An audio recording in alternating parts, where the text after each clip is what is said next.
18 పడిమెట్ల పైకెక్కి గుడికేగు భక్తులకు ఎదురొచ్చే బంగారు స్వామి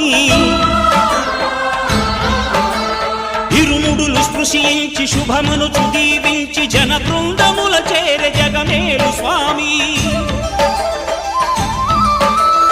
తన భక్తులనరిల్చు తప్పులకు తడబడి ఒక పక్క ఒరిగెన ఓంకారమూర్తి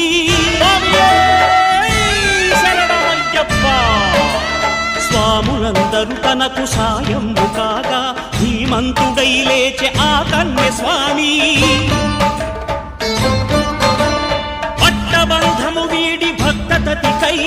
పరుగు పరుగున వచ్చే భూమిపైకి నరుడై